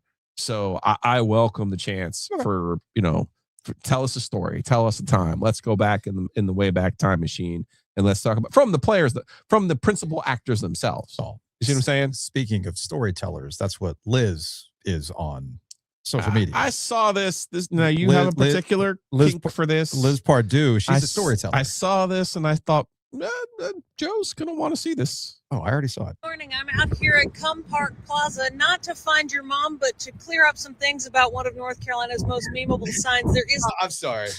Not to find your mom. Woo! Woo! Liz, coming in hot. Not a Dick's or a Hooters here. Oh my God, it's windy. But it does have a Rose's, which is really exciting. Wait, where is it? I will probably go after this. Hey. Cum Park Plaza was built in the 1960s and was at one point the mecca of Burlington, North Carolina's strip mall commerce. It was invented by the coming together of a man by the name of Hugh Cummings and his buddy Carl Parks. They came together to form this name. Oh my God, come on here. And a woman won $500 in a contest to figure out what they should name this. I have to get out of the wind before I keep getting catcalled. Good morning. I'm out here. Burlington? You want to do a show from there? From Cum Park Plaza? It's a different time. Everyone was named Dick at that time, too. We're fucking on the Will Wade bed tonight. Tell you what, if NC State wins the ACC championship, we will do a show from Cum Park Plaza. Mm-hmm. What do you say? Mm-hmm. Think Liz will join us? I don't know. She's got stories to tell. Meanwhile, you sent this to me, Kirby Smart and Mario Cristobal roasting each other. Yeah, and people were interested in that. I took more of the Duke mythology lives angle to this. Okay. Be careful around Mario. Sometimes he'll take your players, if you know what I mean. So I was talking to Mario earlier, and he came up to me, and he gave me a Lane Kiffin joke, and he and Lane are very similar in a lot of ways. They're like best friends. And he came up to me. He's like, "You ought to start getting on some protein shakes. You've had too many carbs."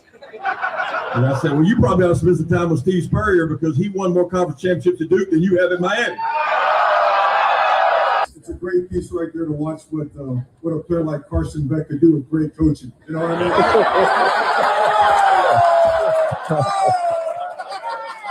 No, you gotta give a guy like Kirby credit. You know what I mean? When you have all that time to sit at home watching us play on TV throughout the playoffs, when you don't take care of business, but congratulations on the SEC and the championship. That's awesome. We were 5-0 against the SEC. I don't know what you were, but no, you guys are super professional. I never felt so welcome in enemy territory, except last year at the Swamp, 41-17. But So look at Mario getting, and Spurrier's in the background of this. If you're not watching on YouTube, Spurrier's in the background of this is cackling. It's very amusing. So this was held in Gainesville. That's kind of cool. Good personality, good delivery there by Kirby and Mario the robot. Nice. I like that. But no, of course, where I feel aggrieved is the mythology of Steve Spurrier. Only Steve Spurrier could lose to Virginia in 1989 and finish with the same record as Virginia. I know. And here we are 40 years later, and it becomes, oh no, they won the ACC championship that year. We forgot about that. No. It was a co. But if two teams finish with the same record and I beat you head to head, there's no co. Fair point. Speaking of stories, it's from Bo Jackson. What's Bo Jackson going on? I haven't sent you this in a minute. This is a really good one. Bo Jackson got out of slumps in the most legendary way possible. This is 40 years old, and I still like it. Okay. For 2 in a game, my first 2 at-bats. I think I left 3 guys on the base and 2 at-bats, pissed. So what you do, I told the manager, hey, I'm going up to the locker room. I'm going to the freezer. We got a refrigerator in the locker room. I got nothing but beer in it because that's what ball players drink. I went up in the middle of the game because I'm in the hole, so I'm batting third. The end, and we come in. Walk out the field, I tell her, I'm going to the cool. I go up and get me a Miller Lite. Chug it. Walk back down the tunnel. Get by the manager, Bert, in his face. And he's like, that smells good. Get up, get on deck, get up to the plate, and hit a bomb. Yeah. So by the time I come back around the bases, they sent the clubhouse guy up because it's in the middle of the summer and we play on turf. I go to put my feet in my ice bucket. They got a 6-pack of Miller in there. So Willie Wilson, who was the center field, he said, drink one of them motherfuckers every time before you get up to bat. He said, chug it and go up and hit some shit to Louisville, Kentucky. That's incredible. I love baseball, man. I love baseball. Amazing. The things that baseball players will buy, like, well, this happened, so we got to do it. Let's go. Can you imagine us having a success, me having a good podcast day after drinking a beer? Oh, God. And trying to be like to you, like, hey, man, do it again. You know what I did last time? Do it again. Do it again. I feel like no. From Marcus on YouTube. Go to Come Park Grill, too. Sure, the hot dogs are great. Let's see. You opened the door on that. I did. From AF Jones. As someone from Burlington, Come Park Plaza isn't the best part of town. Probably don't want to do a show from there. I don't know. Maybe we'll be in a podcast slump and we got to go to Come Park Plaza, you know? Got to take it where you crack one open. I crack one open there in the parking lot. I got one more before you go to a different segment and see what happens. And then, well, I got this one. You and I got fed this, and I thought this was interesting. Are you ready for, I guess we can close on this, on the social media stuff. No, I got one more for you. Are you ready for the arena? The arena discussion. Oh, yeah. So it looks like Bubba Cunningham and Lee Roberts over at North Carolina, Bubba Cunningham, the acting AD at UNC, and Lee Roberts, the chancellor, president at UNC.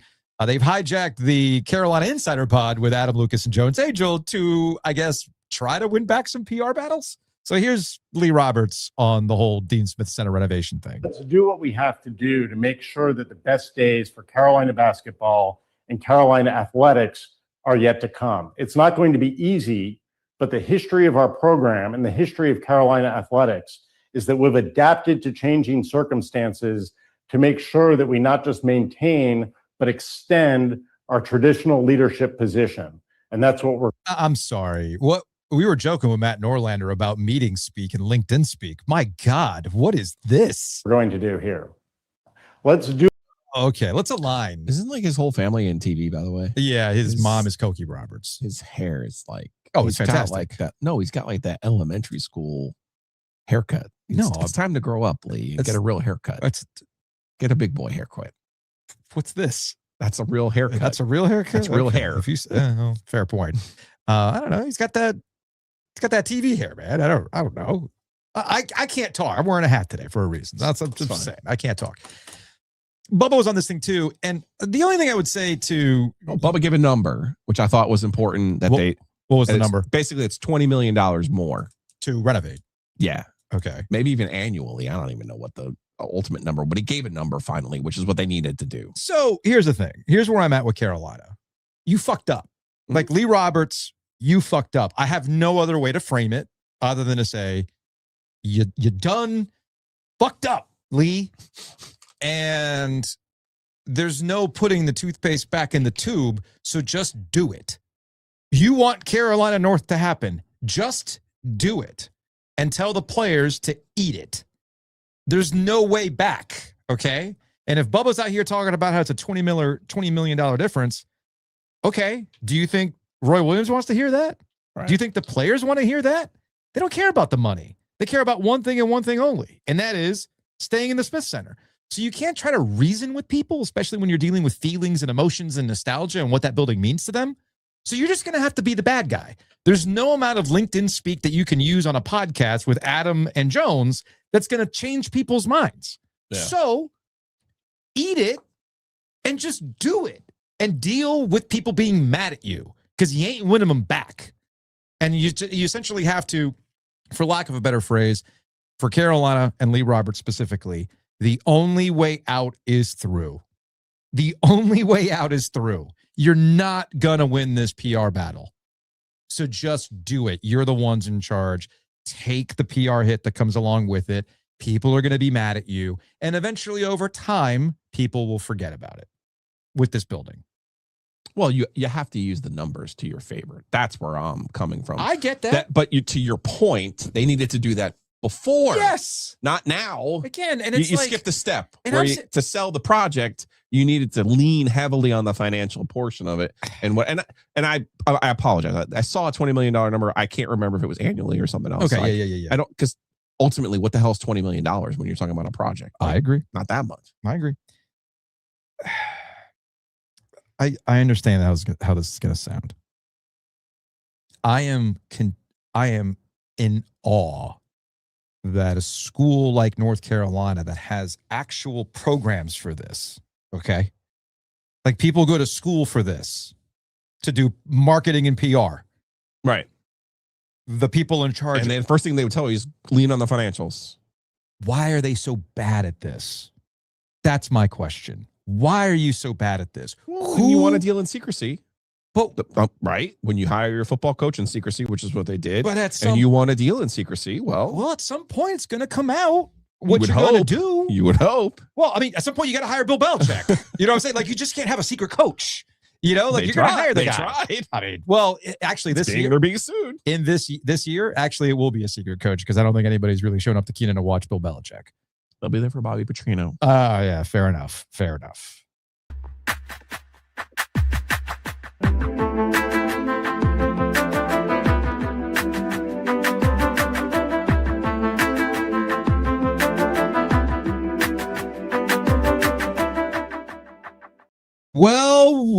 Well, look who's in studio, and I made sure he stayed out of the conversation with Matt Norlander of CBS.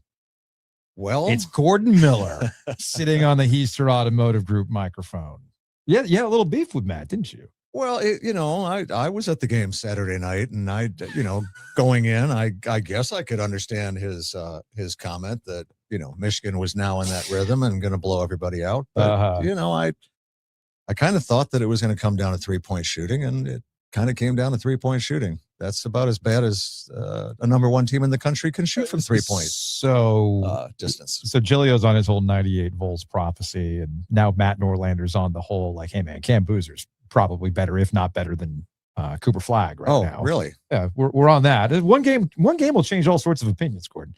So you're the Duke aficionado. You're the Duke aficionado. Okay? Right. Yes. So totally different players. Wait a second. Now he might have been there in 90. You were there in 91. No, I was not. Not in 91. I didn't get down here until 96. Okay. So I became a bandwagon in 96. Well, he's been at the titles in 10 and 15 in Indianapolis because the title this year is in Indianapolis. Right. So you know what's going to happen. I've been at those. They're going to lose. They're going to lose to State on Monday. Yeah. If they lose to State on Monday, like, it's a wrap. do not pass go. Just it's a wrap. Give him the title. That's what it is. Now the question is this team better than last year's team? No. Is Cooper Flagg was Cooper Flagg better than Cam Boozer this year? I think that's up for debate.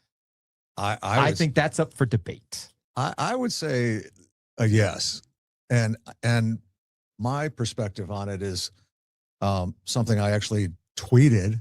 God, I hate using the X platform.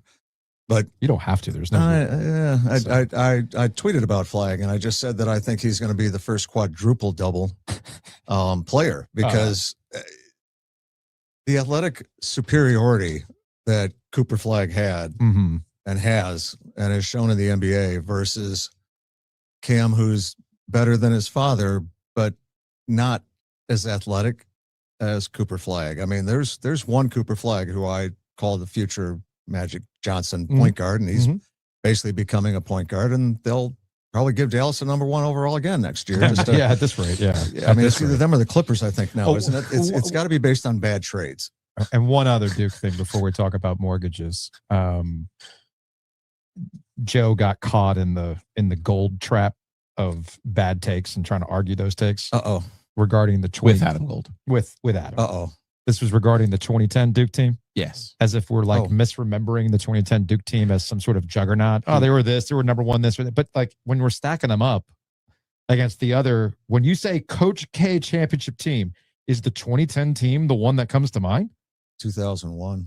Right. It was very like not what you envision when you say Coach K. Now 91, 93. Yeah. I've always argued that 2010, if you want to argue that was Coach K's best coaching job in order to get a very non-traditional group of Duke players, right, or a Duke team that's not traditional to what we've seen in the past, then yeah, I'm here for that argument. But I'm not going to retcon what 2010 was. It was a good team, but it wasn't an all-timer, for heaven's sake. Well, I mean, you could go back to the Florida team and say that Florida team with Noah and Brewer and everyone was a better team than that 2010 team was. Yeah.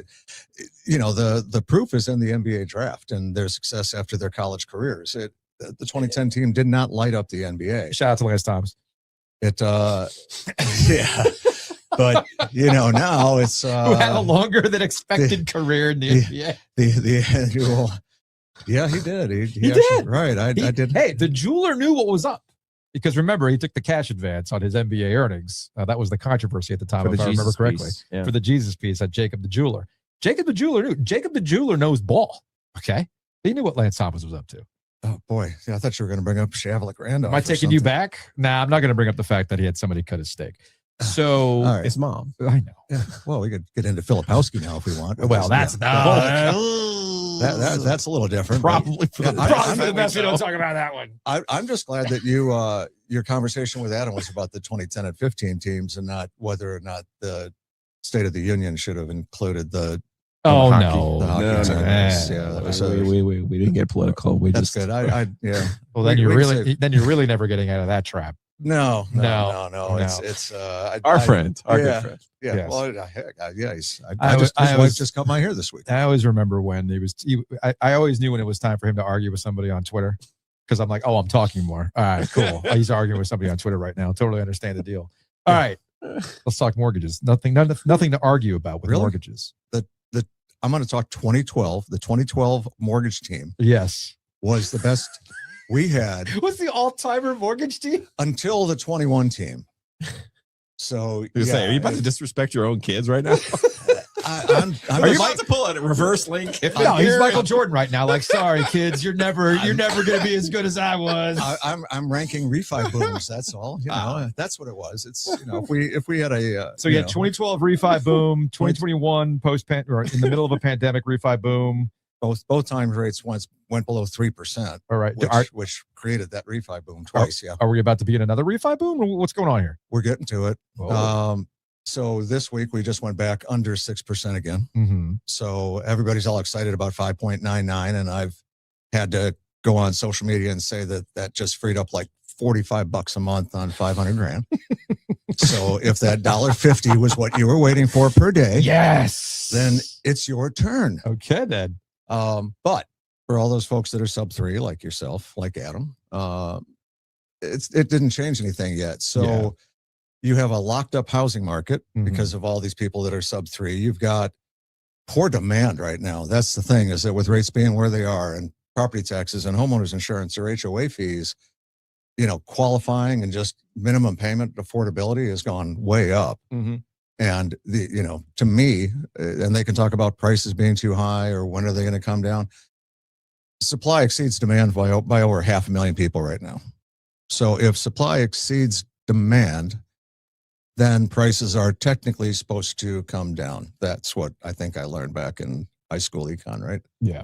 So the likelihood that we're going to just sit in this range and kind of be stuck right now is not likely. But the other thing I was joking with someone about was they made the comment that rates were going to go to 3 by the end of this year. And I said, way to go. Now everybody out there is going to say, well, I'm not buying a house because I hear that they're dropping to 3. Mm-hmm. A no-cost loan actually takes care of that issue. And that's really why I started doing no closing cost loans was, you know, should rates ever come down again? And if I had a nickel for every time I heard rates would never get that low again, it started when they were 12.5. That was the first time I heard they would never get down to 12.5 again. Yeah, I know, right? Yeah, 12.5 back in the 80s. Oh, we're at all-time lows. Let's go. It's like, no, it didn't work. So with this combination, in order to get people in, you know, no closing cost loan, you just close. So if you find a house you want, you know, I did read somebody make this statement. I closed.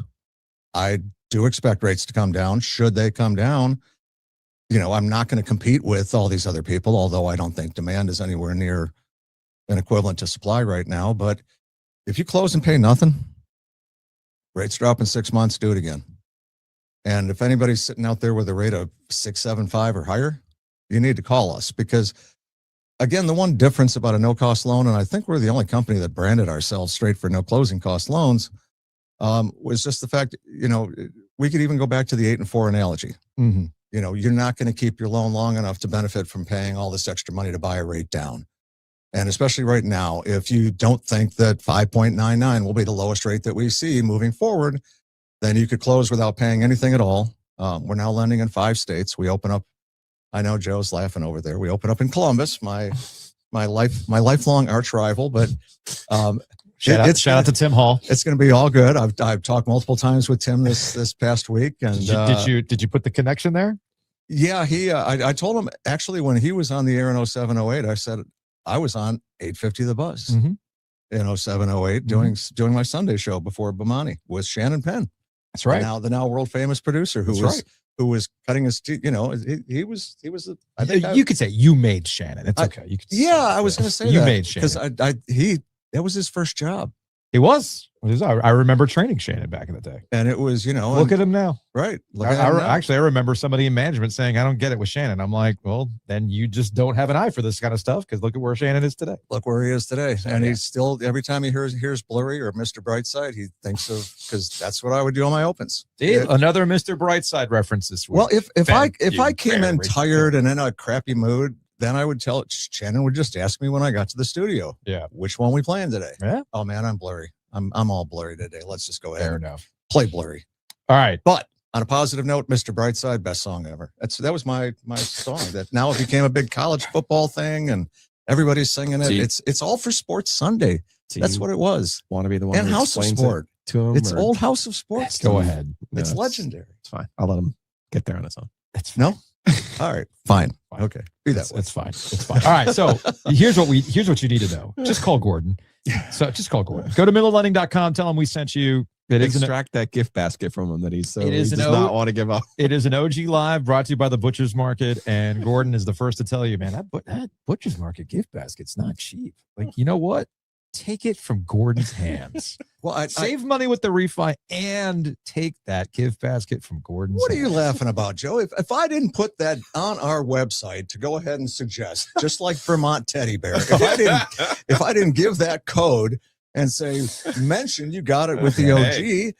Hey, I'm not giving out $250 to $300 gift baskets at closing. See here. They weren't going to go out of their way to tell me, hey, oh yeah, I heard you. A refi is actually useful. Okay, I'm wondering how many bad boy bears still exist today from the Vermont Teddy Bear days. Oh my God! Like, oh, he's got a little biker vest on. He's a bad boy, and it could be yours for Valentine's Day. Between that and a pet rock, what better Valentine's gift would you ever give somebody? A refinance. That's what I would do. Oh, because it doesn't cost you anything. So contact Miller Lending today. MillerLending.com. Tell them we sent you. That way you get the gift basket from the Butcher's Market. Obviously, it helps us out too, which is important. So go refinance. And the most important thing with Gordon, if it does not make sense for you to refinance, they're not going to push it. There's no, well, if you did this, if you did that, or here's this rate, but if you have to give us money, none of that happens. If it straight up says not really in the cards, it will not be in the cards. And then more importantly, they'll tell you when it is. Absolutely. And that's what we're doing right now. Yep. So, I mean, that was the first message to the office. Like, all right, we're sub 6, go back through the database and see. Let people know. And we have that all technologically, arranged. All you do is push a button and say everybody above 6.75. And again, if anybody's out there thinking that I'm at 7 and I'm not going to pay 15 grand. That's the whole idea behind this, is that you don't pay anything. Nothing's rolled in, nothing's charged. It's a free refi. And if you can save $100, $150, $200 a month, take it. It's not, it's there to be taken. So go to MillerLending.com, contact them today, and start saving money. Thanks, Gordon. See, if I could save enough, then I could have bought that Olympic torch, the authentic Olympic torch that we talked about the last time I was here. Because the fake ones were like $500 to $1,500, Joe, and then the ones that were authentic from certain specific Olympics, before they I even found out in like 5, they multi-produce them now. Oh. So the older ones are more valuable. Because there's scarcity. There's scarcity, right. That makes so, sense. yeah, I could have paid $15,000 to bring that thing in studio, but I said, not yet. Not yet. So Not quite yet. Let's get some refis in so we can put an actual Olympic torch back here in the studio. Right behind your desk. It goes right next to that lava lamp. I got the spot. I know where it's going. All right, Corey. We'll talk to you later, man. Thanks, guys.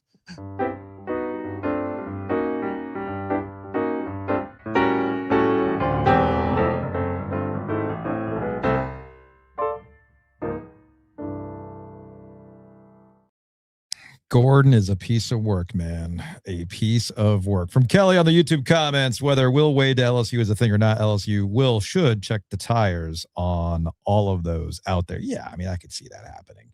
Let's see. What do we got here in the YouTube comments? Let's see. From Angel G. Houston and SMU are backed by oil billionaires. There's a lot of endorsement deals that don't show up on NIL but still go to players. Is that an actual NIL deal or not? Like we talked about? I'm not sure. The Duke level. The original question was from Steve Young, who said, well, Houston has one of the smallest budgets, NIL budgets, which is probably accurate, but Houston's success is a classic Miami football success because of the connections to Houston area AAU teams. And there's a pipeline there. Yes. And oddly enough, Jay Lucas got one of the players from Houston because his dad has an AAU program in Houston. So there you go. Sometimes it's the old-fashioned way. Who you know. From James, Duke won't pay its employees and staff, but it will drop a bag for a kid from New Jersey for 8 months in a commercial. Well, yeah, that's called college sports, man. From Duke football coverage, Ben, Bull City Coordinators, if Bailey's has that BX 5600, shut up and take my money. That was the G-Shock I was referencing. Let's see. From Davis, building a new football stadium at Carolina North and then a new basketball arena where Keenan is currently is not a bad idea. I've already advanced. If you really want to keep the basketball program on campus, I'm sure there's somewhere you can knock a dorm down or somewhere that you can make it work. Yeah. It's your campus. From Kevin. What are the odds they create a street called Franklin North when they build the new North campus? That's a very good point. From Skilo, man, I'm always late checking it out, but I am here for the Grateful Dead emojis. Yes, those are a fun thing to get yourself a shirt, too. Yeah, might as well go to the OG.shop. 919-444-2211. Call the OG Sports phone and curse or don't. All right, let's go to the OG Sports phone to a 919. Hi, OG NC State moderator here. Quick question about the Canes. Was Slavin going to the White House? Donald Trump served the team McDonald's. Do you think that Slavin had to call and get permission to eat the McDonald's from Rod and or the athletic trainer / nutritionist? Thoughts? I bet you just didn't eat it. What do we think? Although, was that be like, I haven't had a McDonald's in 20 years, so yeah, maybe he snuck in one. Maybe he snuck in a fry or something like that. Let's go to 1919. So the Canes come back home tonight. I plan to attend.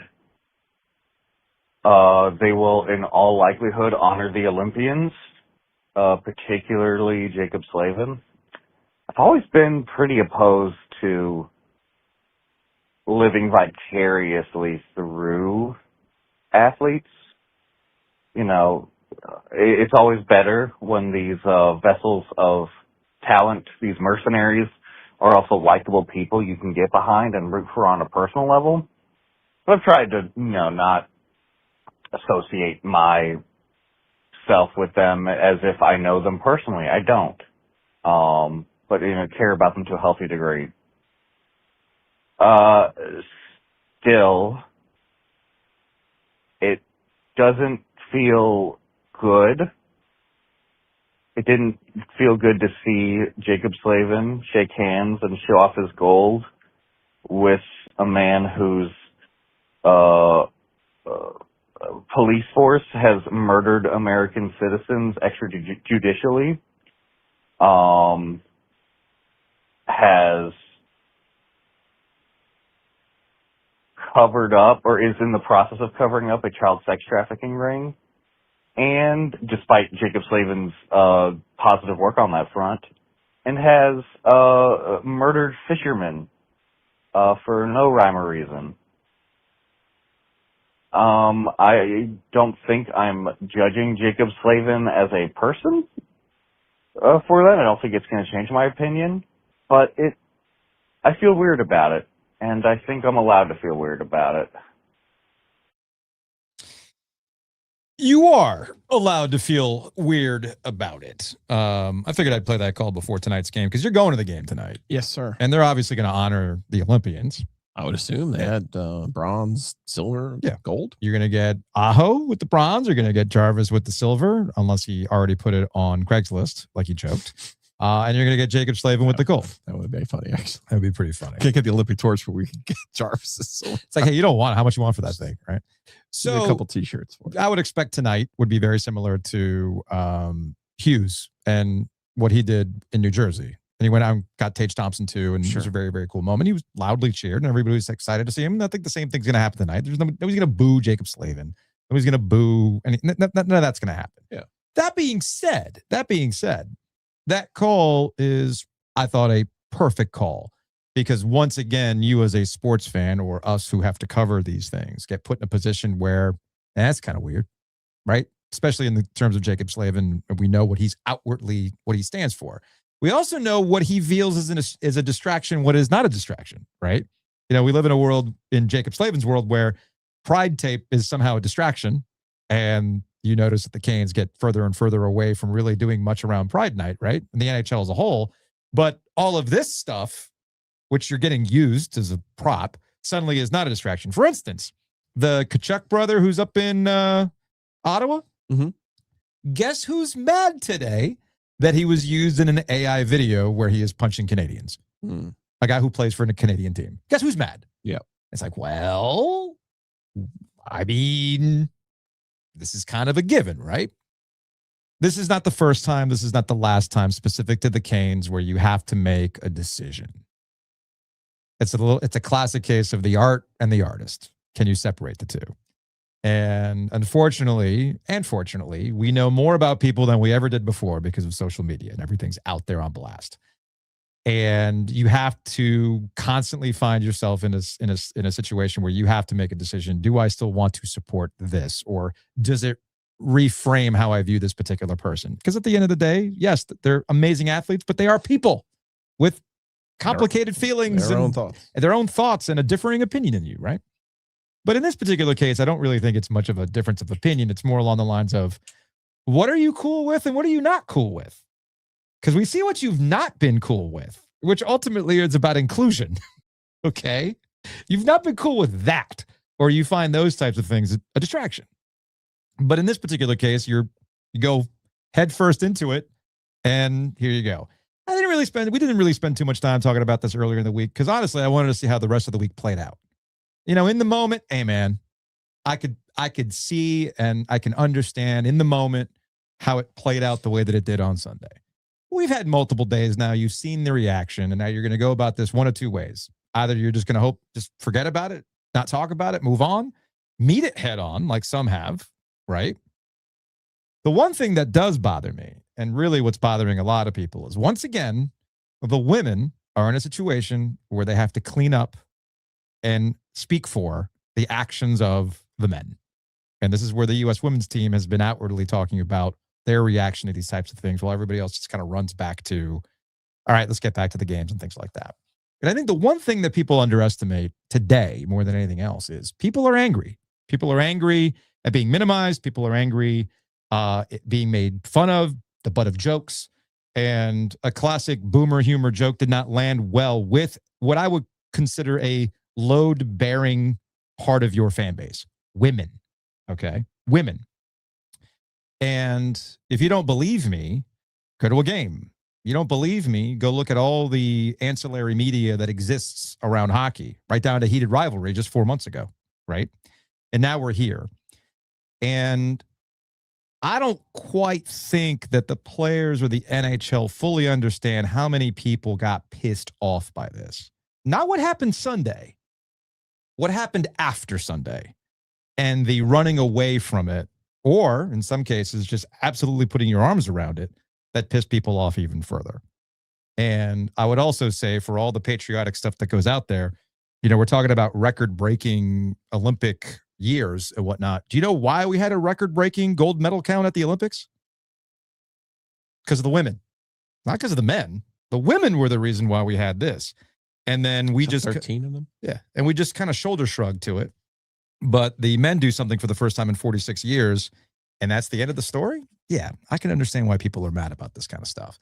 And if players are now getting miffed by the distractions about what's happening after the gold medal game, well, I would ask you, why are we here? It's because of your own actions. We talk about this a little bit more, actually a lot more on OG Business. There's a new episode of OG Business coming out tomorrow with me and Dimitri. We spent the first 30 minutes talking about this, mostly from the perspective of this might be one of the greatest own goals in hockey history. Honestly, one of the greatest own goals in hockey history. And it didn't have to be like this. I mean, it was there for you, right? And you could have easily ducked it by going, hey, man, I got to get back to my team. But you didn't. And now you got to speak to it. And people are mad. But, the season will progress. People will make the decisions they want to make in supporting the team or not supporting players or whatever it is. And we'll go from there. And it's going to be a hell of a push to the playoffs. So we'll see what happens tonight and how all these things kind of play out tonight. But again, we talk about it more on OG Business, which we'll release tomorrow. That portion of it will be on the free side. We get into some other things on the paid side tomorrow, which will be interesting to you. So go to our YouTube channel, check that out.